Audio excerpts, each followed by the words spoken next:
Assalamualaikum warahmatullahi wabarakatuh. Jumpa lagi di Radio Jurig. Alangkah lebih baiknya buat yang baru menemukan Radio Jurig, bantu di subscribe dan dipijit tombol loncengnya. Terima kasih. Kali ini Radio Jurig memiliki cerita yang berjudul Ambulan. Kita langsung aja ke ceritanya. Selamat mendengarkan.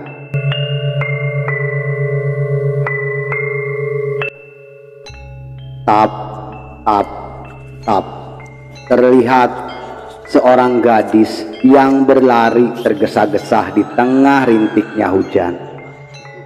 Air matanya bersamar oleh air hujan yang menimpa pipinya, tetapi hal tersebut tidak menyembunyikan raut wajahnya yang sangat ketakutan. Sambil sesekali menoleh ke belakang, ia terus berlari melewati jalan sepi di tengah hutan. Langkah-langkahnya terhenti tepat di atas sebuah tebing. Ia tak bisa kemana-mana lagi. Seorang pria dengan seiringnya yang mengerikan berjalan perlahan-lahan mendekati gadis itu. Di tengah keputusannya, ia memutuskan untuk melompat dari tebing. Rupanya aku hanya bermimpi. Nadia terbangun dengan napas yang tersengal-sengal dan keringat membanjiri seluruh tubuhnya. Kau tahu Nadia, aku benci sekali dengan Edwin. Memang dia pikir siapa dia, bisa datang dan pergi begitu saja. Aku bukan boneka yang masih bisa tersenyum meski sudah pernah dibuang ke tong sampah dan dipungut lagi. Hei Nad, kau mendengarkanku bukan? Tanya Kayla yang melihat Nadia tidak menanggapi curhatannya dan hanya melamun sambil menatap ke arah jalan raya. Di tengah lamunannya, Nadia melihat sebuah ambulan yang melaju dengan kecepatan tinggi, dan tepat di depannya sebuah sedan melaju dengan kecepatan yang sama. Keduanya akan bertabrakan. Awas! Spontan Nadia berteriak, namun sebelum hampir bertabrakan, ambulan tersebut menghilang begitu saja. Hei, ada apa Nadia? Tanya Kayla yang terkejut dengan teriakan Nadia tadi. Aku melihat sebuah ambulan yang akan bertabrakan dengan sebuah sedan. Mana aku tak melihat lagi pula.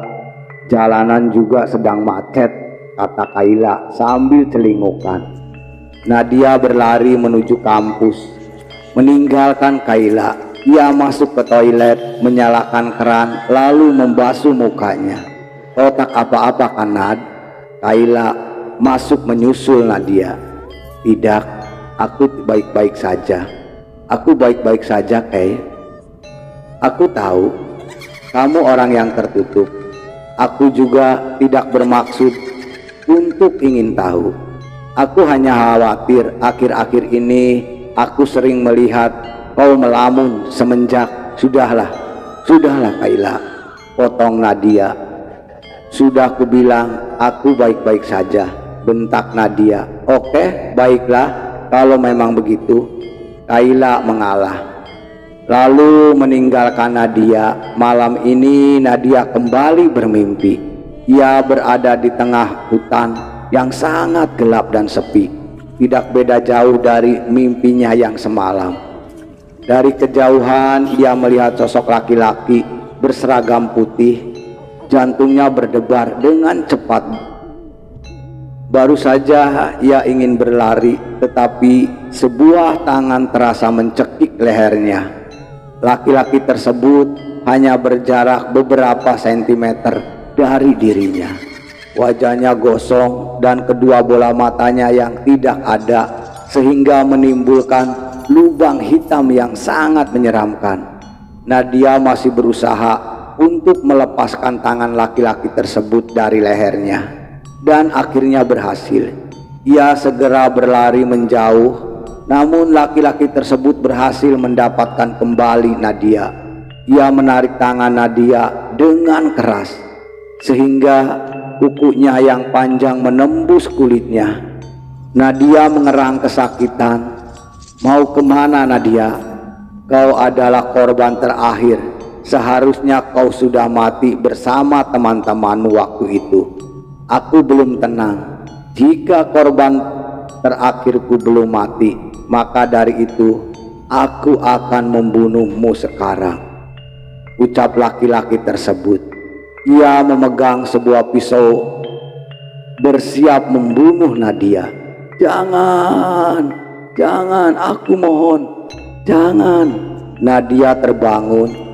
Ia merasakan sakit dan perih di tangannya, dan ia begitu terkejut mendapati tangannya yang berlumuran darah dan penuh luka.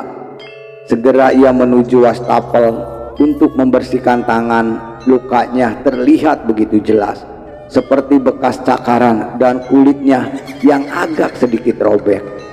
Nadia meringis kesakitan sambil mengambil kotak obat lalu membalut lukanya.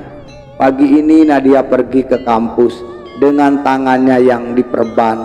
Ia melihat jalanan sepi lalu hendak menyeberang. Namun tiba-tiba ia melihat sebuah ambulan yang muncul dengan kecepatan tinggi dan langsung menabraknya. Nadia terpental beberapa meter dan mendarat di atas taman depan kampusnya. Kayla yang melihat langsung menghampirinya.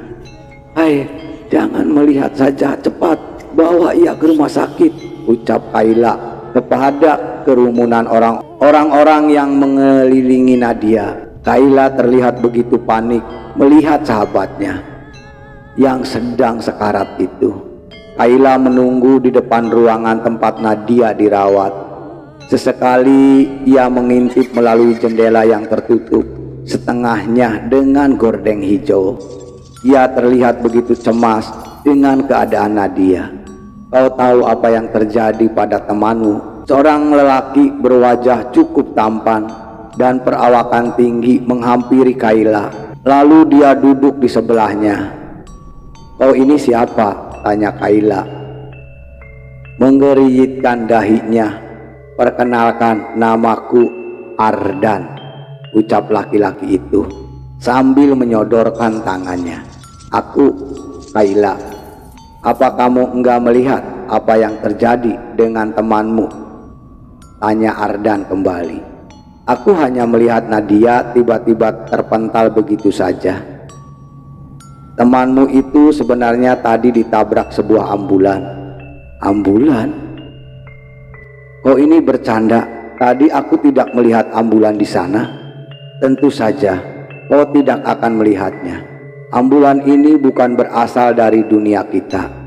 Ambulan itu berasal dari dunia lain, dan hanya orang-orang tertentu saja yang dapat melihatnya." "Aku semakin tidak mengerti dengan apa yang kamu katakan." "Kau memang tidak mengerti, tapi aku yakin temanmu itu pasti tahu." Seorang perawat masuk untuk memeriksa keadaan Nadia. Ia sudah sadar, tapi keadaannya masih sangat lemah. Nadia terus memperhatikan perawat yang dia pikir agak sedikit aneh wajahnya. Pucat, seperti tidak ada setetes pun darah yang mengalir dalam tubuhnya. "Kenapa, Nadia? Ada yang aneh denganku?" tanya perawat itu, yang kemudian merubah menjadi sosok laki-laki seperti yang ada di dalam mimpinya. Laki-laki tersebut langsung mencekik leher Nadia. Ia meronta-ronta berusaha melepaskan diri. "Nadia, kamu kenapa? Nadia, kamu kenapa?" kata Kayla sambil masuk. Dan Kayla terkejut melihat Nadia meronta-ronta sambil memegangi lehernya. Ardan yang ikut masuk segera menolong. Ia menarik makhluk yang sedang mencoba membunuh Nadia. Makhluk itu terlihat marah dengan apa yang dilakukan Ardan. Ia pun mencoba menyerang Ardan. namun gagal. Ardan berhasil mencengkram bahu makhluk tersebut. Seketika makhluk itu menghilang menjadi kepulan asap beraroma daging terbakar. "Kamu nggak apa-apa, Nad?" tanya Ardan. Nadia menggeleng-gelengkan kepala. Ia masih terlihat ketakutan. "Hei, sebenarnya ada apa ini?" tanya Kayla yang terlihat bingung. "Nadia, sepertinya makhluk itu sudah berani mengganggumu di dunia nyata. Sebaiknya kau harus cepat-cepat melenyapkan makhluk itu. Atau kau..." Akhirnya Ardan menggantungkan kata-katanya. "Ya, aku tahu. Melenyapkan apa? Bisakah kalian menjelaskan kepadaku?" tanya Kayla yang semakin bingung. "Semua ini ada kaitannya dengan kejadian 1 bulan yang lalu. Petugas ambulan yang menabrak semua temanmu hingga tewas. Ia sepertinya bersekongkol dengan iblis. Tugasnya untuk membunuh ke-7 remaja tidak berhasil dan menyisakan kamu. Namun pria tersebut sudah tewas sebelum menyelesaikan tugasnya, dan kini ia sedang memburumu sebagai korban terakhirnya," jelas Ardan pada Nadia. "Tapi bagaimana kau bisa tahu? Aku bahkan tidak mengenalmu sebelumnya. Aku ada di sana saat kejadian itu terjadi, termasuk saat mayat pria yang dibakar massa itu bangkit. Nadia, tepat malam ini kau harus menyelesaikan semuanya. Tapi bagaimana caranya? Kau harus ke sana tepat tengah malam dan mengubur mayat pria itu. Jam 12 tepat tengah malam, Nadia dan Kayla, begitu juga Ardan, tiba di tempat pembunuhan ke-6 teman-teman Nadia yang sedang berkemah pada saat itu. Masih terekam jelas dalam ingatannya saat mereka sedang membuat api unggun, lalu muncul sebuah ambulan yang langsung menabrak semua teman-temannya. Warga yang melihatnya segera memanggil massa, lalu membakar ambulan tersebut bersamaan dengan pengemudinya. Nadia berjalan menuju ke arah bangkai ambulan tersebut yang hanya menyisakan kerangkanya saja. Matanya menangkap sesuatu yang membuatnya mual. Mayat petugas ambulan itu masih di sana. Ternyata tidak ada warga yang sudi untuk menguburnya. Tiba-tiba terdengar suara sirine ambulan. "Nadia, awas!" Kayla mendorong Nadia hingga akhirnya ia yang tertabrak ambulan tersebut. "Kayla!" Nadia segera menghampiri Kayla yang terbaring dengan luka parah di kepalanya. "Ardan, bagaimana ini? Kita harus cepat-cepat membawanya ke rumah sakit," ucap Nadia sambil terisak. "Jadi menurutmu aku harus melakukannya?" tanya Ardan serius. "Kenapa kau berkata seperti itu?" tanya Nadia kesal. "Untuk apa aku menolong?" tanya Nadia kesal. "Untuk apa aku menolong temanmu, sedangkan aku juga ingin membunuhmu, korban terakhirku." "Jadi kau..." Seketika itu sebuah ambulan tanpa pengemudi menabrak Nadia dengan kecepatan yang sangat tinggi. Akhirnya Nadia dan Kayla meninggal di tempat.